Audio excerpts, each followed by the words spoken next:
ማንቸስተር ዩናይትድ የእንግሊዝ ፕሪሚየር ሊግን ዋንጫ ሊያሸንፍ የሚያስችለውን ቡድን እንደሚገነባ የክለቡ ዋና ኃላፊ ኦማር በራዳ ተናገሩ። ማንቸስተር ዩናይትድ በትክክለኛው አቅጣጫ እየተጓዘ መሆኑንም አስረድተዋል።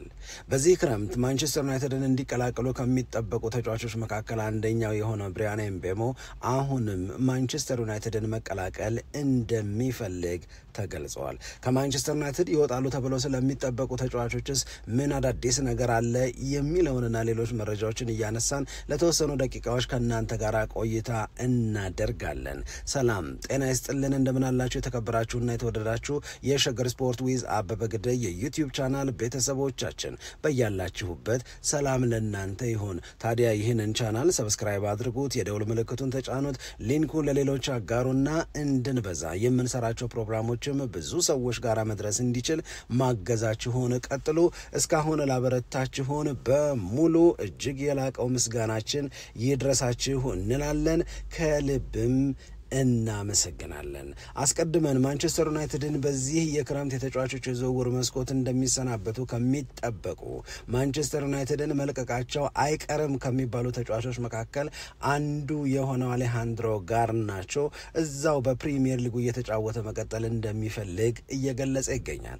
ነገር ግን የአሌሃንድሮ ጋርናቾ ፈላጊ ቶተንሃም ሆትስፐርስ፣ ቼልሲ ብቻ ሳይሆኑ ከጣሊያንም እንደዚሁ በርካታ ፈላጊ ክለቦች አሉት። ማንቸስተር ዩናይትድ ለዚህ ተጫዋች ዝውውር እስከ 70 ሚሊዮን ፓውንድ ይጠብቃል ነው። አንዳንድ ጊዜ እንደነዚህ ያሉ ተፈላጊ ተጫዋቾች ዝውውራቸው ላይ እክል የሚፈጥረው በነበሩበት ክለብ የሚከፈላቸው ሳምንታዊ ደሞዝ ከፍ ያለ ይሆንና ገዢ ክለቦች ያንን ደሞዝ እየከፈሉ ለመቀጠል መገደዳቸውን አይወዱትም ወይም እሺ ብለው ለመቀበል ፈቃደኛ አይሆኑም። አሁን በጣም ባጠረ ጊዜ ውስጥ አሌሃንድሮ ጋርናቾ አዲሱን ክለቡን ይቀላቀላል ተብሎ እንደሚጠበቅና በማንቸስተር ዩናይትድ ቤት ውስጥ ይከፈለው የነበረው ሳምንታዊ ደሞዝም ይህንን ዝውውር ከማድረግ የሚያግደው እንደማይሆን ተገልጿል። በ2022-23 የውድድር ዓመት 17 ዓመት ጎረምሳ እያለ ነበር ለማንቸስተር ዩናይትድ ዋናው ቡድን መጫወት የጀመረው። ታዲያ በወቅቱ ኤሪክ ቴን ሃግን ጨምሮ ሌሎችም የእግር ኳስ ባለሙያዎች ስለ አሌሃንድሮ ጋርናቾ በጣም ብዙ በጎ ነገሮችን ሲናገሩ ነበር።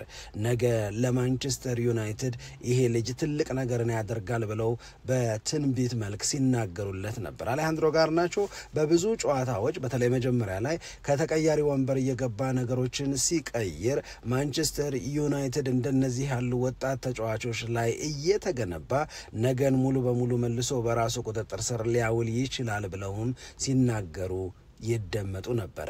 ማንቸስተር ዩናይትድ ታዲያ ከአሌሃንድሮ ጋርናቾ ጋር ያለው ግንኙነት እየሻከረ የመጣው አንድም ሜዳ ውስጥ የሚወስናቸው ውሳኔዎች እየተሳሳቱ ወይም በሜዳ ውስጥ ውሳኔዎቹ የሚሰራቸው ስህተቶች በቁጥር እየጨመሩ ሲመጡ፣ ሁለትም ደግሞ ከአሰልጣኝና ከሌሎች የቡድኑ አባላት ጋር የሚገባበት ሰጣ ገባ አልወደድለት አለ። አቲቲዩድ አለው ወይም የሚያንጸባርቀው ባህሪ እድገቱን ሊገታ ይችላል ተባለ። ይሄ ብቻ ሳይሆን በተለያዩ የሶሻል ሚዲያ ፕላትፎርሞች አሰልጣኝ የሚወስነው ውሳኔ ባላስደሰተው ቁጥር የሚለጥፋቸው ወይም በሶሻል ሚዲያ ላይ የሚያንጸባርቀው ስሜትም የመጨረሻውን መካረር ሩበን አሞሪምና አሌሃንድሮ ጋርናቾ እንዲፈጥሩ አደረጋቸው። እንደውም የቡድን ጓደኞቹ በተሰበሰቡበት ለ2025-26 የውድድር ዓመት አዲስ ቡድን ፈልግ ከኛ ጋር አትቀጥልም ብሎ ሩበን አሞሪም እዛው ጓደኞቹ መሃል ነው የነገረው ሲባል ነበር። ከዚህ ተነስተን ነው እንግዲህ አሌሃንድሮ ጋርናቾና ማንቸስተር ዩናይትድ በሚቀጥለው የውድድር ዓመት አብረው አይቀጥሉም ስንል አለመግባባቱን መነሻ አድርገን ሜዳ ውስጥ ይሰጥ የነበረው አገልግሎት ላይ የሚታዩት ክፍተቶች ከመታረም ይልቅ የመባባስ ነገር ሲታይባቸው ስለነበረ እንደዚሁም ደግሞ ማንቸስተር ዩናይትድ ራሱን ይበልጥ ለማጠናከር ገንዘብ መስራት ስለሚጠበቅበት ነው።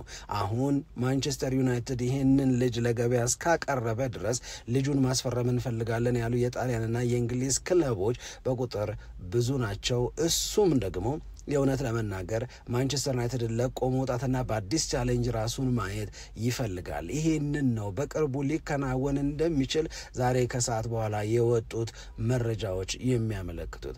ማን ድርድሩን ያሸንፋል፣ ማን አሌሃንድሮ ጋርናቾን ያስፈርማል የሚለውን አናውቅም እንጂ ማንቸስተር ዩናይትድ በቶሎ ከሚያሰናብታቸው አሰናብቶ ገንዘብ ከሚሰበስብባቸው ተጫዋቾች መካከል አንዱ አሌሃንድሮ ጋርናቾ እንደሚሆን ተረጋግጧል። በሳምንት ይከፈለው የነበረው ደሞዝም ለዚህ ዝውውር እንቅፋት አይሆንም። ምክንያቱም በሳምንት በማንቸስተር ዩናይትድ ተጫዋችነቱ 50,000 ፓውንድ ነው የሚከፈለው።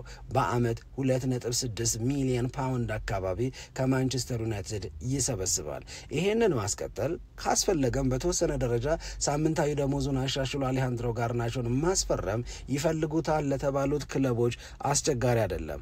አስቶን ቪላ፣ ቶተንሃም፣ ቼልሲ እንደዚሁም በጣሊያን ከሚገኙት እንደ ናፖሊ ካሉት ክለቦች አንዳቸው አሌሃንድሮ ጋርናቾን ሲወስዱ ይሄ ተጫዋች በማንቸስተር ዩናይትድ ያገኝ ከነበረው ደሞዝ ላይ ጥቂት መጨመር ብቻ ነው የሚጠበቅባቸው። በነገራችን ላይ በማንቸስተር ዩናይትድ ካሉ ተጫዋቾች ካዜሜሮ ነው አንደኛ በደሞዝ ከፍተኛውን የሚወስደው 350,000 ፓውንድ ያገኝ ነበር። ብሩኖ ፈርናንዴዝ 300,000 ፓውንድ፣ ሜሰን ማውንት በ250,000 ፓውንድ፣ እንደዚሁም ማቲያስ ደሊች ደግሞ 195,000 ፓውንድ ያገኛል። ሃሪ ማጓየር በየሳምንቱ 190,000 ፓውንድ የሚሰበስብ የማንቸስተር ዩናይትድ ተጫዋች ነው። ከአንደኛ እስከ አምስተኛ ያለውን ደረጃ የሚይዙት እነዚህ ናቸው። በፕሪሚየር ሊጉ ኤርሊንግ ብራውት ሃላንድ ነው 525,000 ፓውንድ በየሳምንቱ የሚበላው። ኬቨን ደብሮይነ 400,000 በማግኘት ሁለተኛ ነበር። መሐመድ ሳላ በተመሳሳይ 400,000 ፓውንድ ይከፈለዋል። ሶስተኛ ደረጃ ላይ የተቀመጠ ከፍተኛ ተከፋይ ነው። ካዚሜሮ ቅድም ያልነው 350,000 ፓውንድ አለው። ቨርጂል ቫን ዳይክም በተመሳሳይ 350,000 ፓውንድ ያገኛል። ስለዚህ አሌሃንድሮ ጋርናቾን በመሸጥ ማንቸስተር ዩናይትድ በዚህ ክረምት የሚያደርገውን ተጫዋቾች የማስፈረም ጥረት ይበልጥ አጠናክሮ ይቀጥላል ተብሎ ይጠበቃል። ሁለተኛው ማን ዩናይትድን የተመለከተው ጉዳይ የሚሆነው የብሪያን ኤምቤሞ ዝውውር ነው።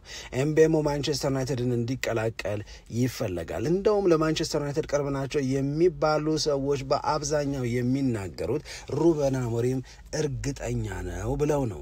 የሩበን አሞሪም እርግጠኝነት ማንቸስተር ዩናይትድ የአጥቂ ክፍሉን ለማጠናከር ከፍተኛ ጥረት ያደርጋል። አንድ በቃ በአጥቂ አቅም ላይ የመጣው ማቲያስ ኩና ነው። ከሱ በተጨማሪ ደግሞ እንደገና ሁለት ተጫዋቾች የማንቸስተር ዩናይትድን በውድድር ዓመቱ የሚያስቆጥራቸውን የጎል ብዛት ከፍ ለማድረግ ማንቸስተር ዩናይትድን መቀላቀላቸው አይቀርም ነው። እንግዲህ ሁጎ ኤኪቴኬ ጋር ተጀምሮ የነበረው ድርድር ለጊዜው እንዲቋረጥ ተደርጓል። ማንቸስተር ዩናይትድ ከአይንትራንክ ፍራንክፈርት ጋር ጀምሮት የነበረው ድርድር ለምን ሊቋረጥ እንደቻለ እስካሁን በግልጽ የተነገረ ነገር የለውም። ነገር ግን እሱን ባለበት አቆይቶ ሌሎች አማራጮቹ ላይ የበለጠውን ትኩረት እያደረገ ይገኛል ነው። ይህንን ጥረት እንግዲህ ወዴት ይገፋዋል? ማንቸስተር ዩናይትድን ከማን ጋር ያገናኘዋል?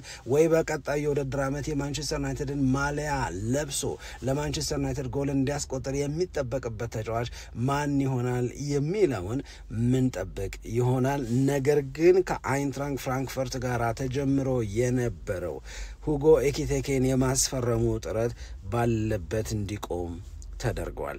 ይሄ ማለት ግን ሙሉ በሙሉ ተትቷል ማለት አይደለም ተብሏል። ለክለቡ ቅርብ የሆኑት መረጃዎች እንደሚያመላክቱት ከሆነ ማንቸስተር ዩናይትድ በተጠናቀቀው የውድድር ዓመት 44 ያህል ጎሎችን ነው ተጋጣሚዎቹ ላይ በፕሪሚየር ሊግ ያስቆጠረው። ይሄ በጣም ትንሽ የሚባል የጎል ብዛት ነው። ይሄ መሻሻል አለበት። ይሄንን ለማሻሻል ማንኛውንም መስዋዕትነት ለመክፈል ሩበን አሞሪም ዝግጁ ነኝ እያለ ነው።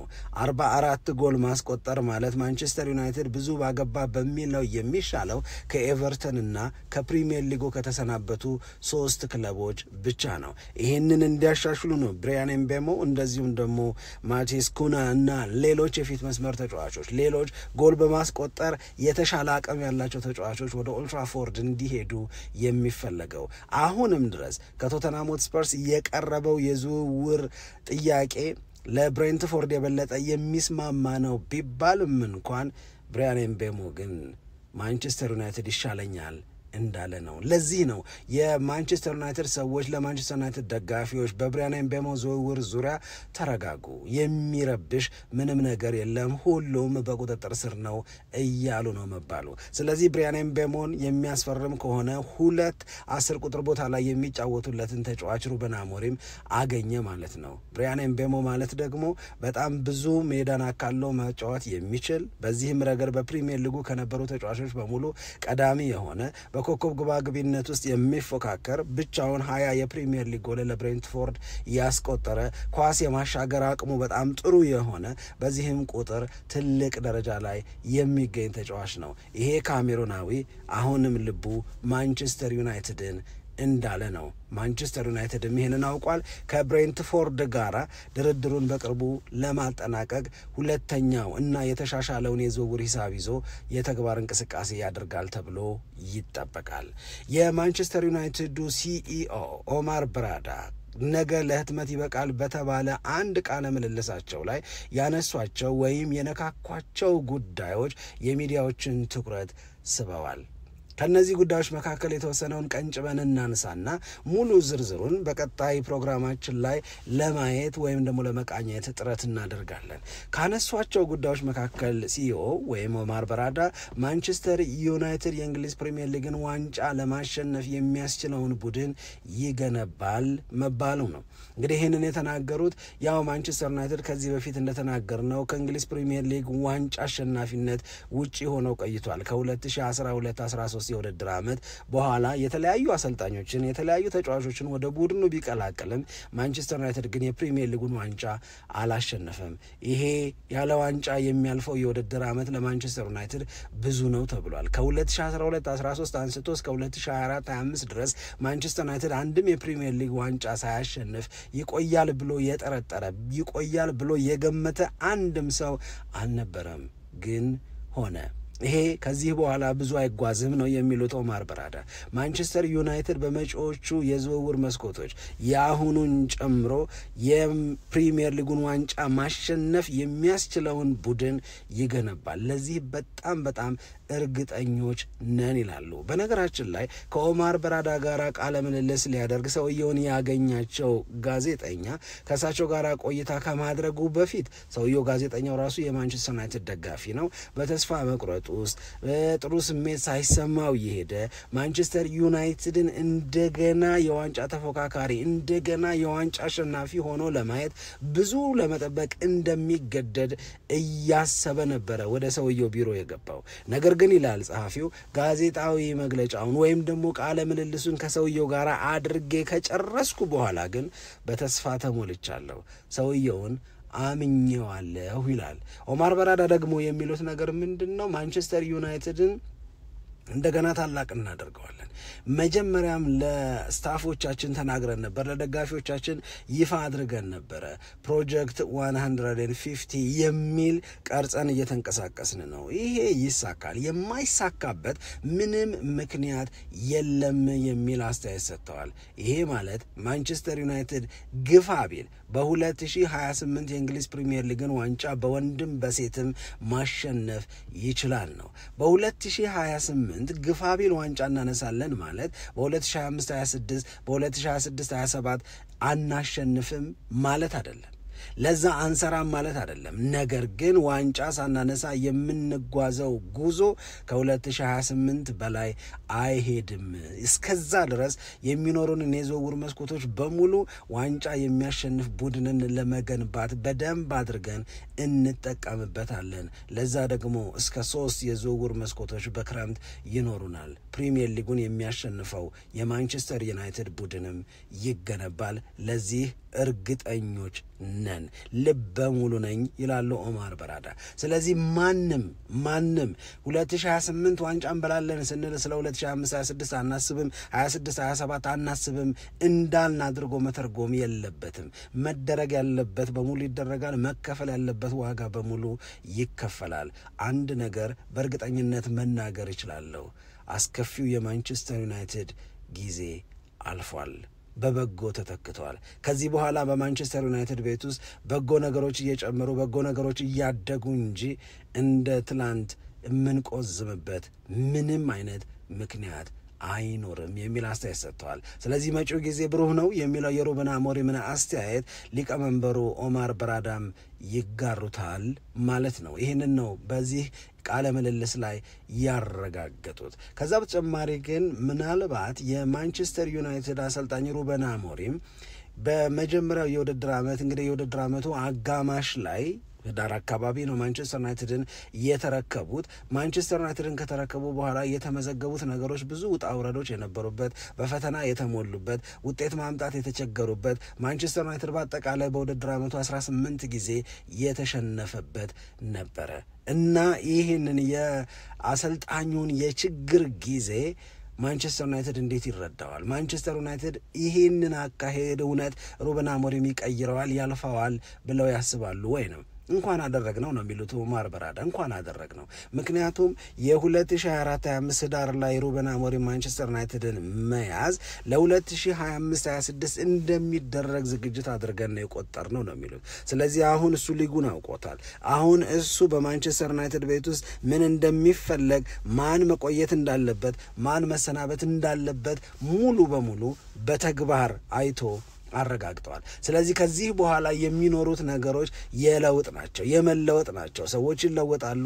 ማንቸስተር ዩናይትድን በውጤት ረገድ ይሻሻላል። ማንቸስተር ዩናይትድን እና ማንቸስተር ሲቲ ላነጻጸር አሉ። በነገራችን ላይ ሰውየው የማንቸስተር ዩናይትድ ሲኢኦ ከመሆናቸው በፊት በማንቸስተር ሲቲ ቤት ነበር ተቀጥረው ከነ ፔፕ ጋርዲዮላ ጋር ይሰሩ የነበሩት። ፔፕ ጋርዲዮላ የመጀመሪያውን የውድድር ዓመት ሲወዳደር ከማንቸስተር ሲቲ አሰልጣኝ ጋር ሆኖ የመቸገር ነበር፣ ፈተን ነበር እና ያን ጊዜ ማን ምን ሲል እንደነበረ በትክክል አስታውሳለሁ ይላሉ ኦማር በራዳ። በዛ የመጀመሪያው የውድድር ዓመት ላይ ጋርዲዮላ የራሱ ሐሳብ ነበረው፣ የራሱ እምነት ነበረው። ይሄ እምነት ነው ከማንቸስተር ሲቲ ጋር የሚቀጥለው አለ።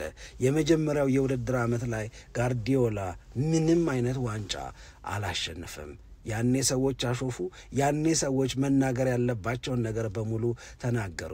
በጀርመን ቡንደስሊጋና በስፔን ፕሪሚየር ሊጋ ያደረገውን በእንግሊዝ ፕሪሚየር ሊግ ማድረግ የሚቻል መስሎታል ሲሉ በጋርዲዮላ ላይ ተሳለቁ። ጋርዲዮላ ግን በሐሳቡ የጸና ነበር። ሐሳቤን አልቀያየርም፣ ሐሳቤ ይሄ ነው፣ ይሄንን ሐሳብ ይዤ ማንቸስተር ሲቲን አሸናፊ ማድረግ እችላለሁ፣ ይገባል፣ ብቻ አግዙኝ አለን ነው የሚሉት ያኔ ማንቸስተር ሲቲ ቤት የነበሩት የአሁኑ የማንቸስተር ዩናይትድ ሲኢኦ። እና ክረምቱ ሲመጣ የዝውውር መስኮቱ ሲከፈት ማንቸስተር ሲቲ ጋርዲዮላን በዝውውር አገዘው።